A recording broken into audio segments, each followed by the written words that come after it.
তবে কি উপচে পড়া ভিড় কপালে ভাঁজ ফেলছে? মানুষের মন ঘুরছে পুরনো কিছুর খোঁজে। কোণঠাসা ছিল যারা এতদিন, কার্যত নিশ্চিহ্ন মনে হয়েছিল যাদের, মহাশূন্যতায় বিলীন হয়ে গিয়েছিল যারা, ফিরে আসছে তারাই। সেই পদধ্বনি কি শুনতে পাচ্ছে বাংলা? 3 মাস পর রাজ্যে বিধানসভা নির্বাচন। শাসক ও বিরোধী দলের এই মুহূর্তে যে তৎপরতা, তা কিন্তু আশঙ্কা বাড়ানোর কাহিনী শোনাচ্ছে। কেউ ভাবছে লাভের কথা, কেউ লোকসান যাতে না হয় তার পাল্টা ছক সাজাতে তৈরি। মোদ্দা কথা হলো, তৃণমূল ও বিজেপির অঙ্কের খাতায় এখন জলজলে উপস্থিতি সিপিআইএম এর। কেন? বামেদের বারবারন্ত যে ভোটে চাপ বাড়াবে শাসক বিরোধী দুই দলই মেনে নিয়েছে, তাই প্রতিকার থাকছে। পাল্টা লড়াইয়ের মানচিত্র তৈরি রাখা হচ্ছে। ব্যাপারটা একটু খোলসা করে বলা যাক। বাংলা বাঁচাও যাত্রা কতটা সফল হলো তা বিধানসভা নির্বাচনের ফলাফলের মধ্যে দিয়েই বোঝা যাবে। প্রচার বা অপ্রচার যাই হোক না কেন, বামেদের সম্পর্কে একটা কথা ইদানিং বলা হয়, মিছিলে লোক হয়, ভোট বাক্সে নয়। কিন্তু 19 দিনের বাংলা বাঁচাও যাত্রার চরিত্র এবং গভীরতা অন্যরকম ছিল। তা মেনে নিচ্ছেন তৃণমূল এবং বিজেপির অনেক নেতাই।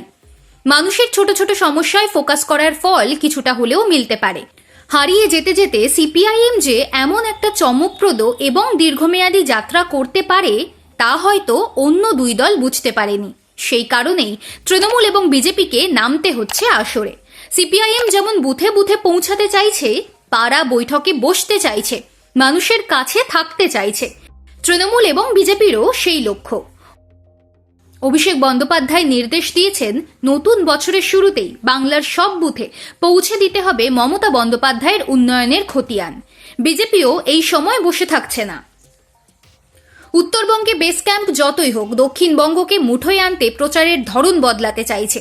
অর্থাৎ ছোট ছোট দলে তারাও প্রচারে নামতে চলেছে, যার প্রভাব হিন্দু সমাজের উপর আরও গভীর হবে।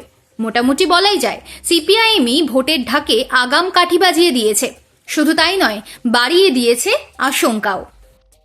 ভোটের অঙ্ক কষতে বসে নানান হিসেব নিকেশ নিয়ে চর্চা তো চলবেই। সেই আলোচনা থেকেই উঠে আসছে একটি সমীকরণ। তৃণমূলের তরফে ভাবলে স্বস্তির, বিজেপির তরফে ভাবলে দুশ্চিন্তার। আসলে দুই ক্ষেত্রেই গভীর ছায়া ফেলেছে সেই লাল ঝান্ডাই।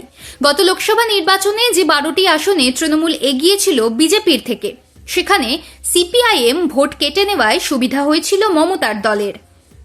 সিপিআইএম যে ভোট কাটুয়ার ভূমিকায় থাকবে না বারবার, তা বুঝতে অসুবিধা হচ্ছে না।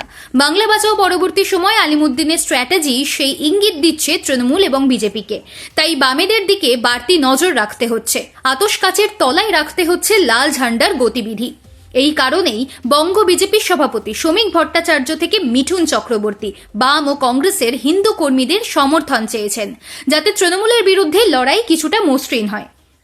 এসআইআর এর প্রথম পর্বে বাদ গিয়েছে 58,19,000 ভোটারের নাম। এর মধ্যে মৃত 24,26,000। পদ্ম শিবিরের বক্তব্য, এর ফলে তৃণমূলের সঙ্গে যে ফারাক ছিল বিজেপির, তা মিটে গিয়েছে।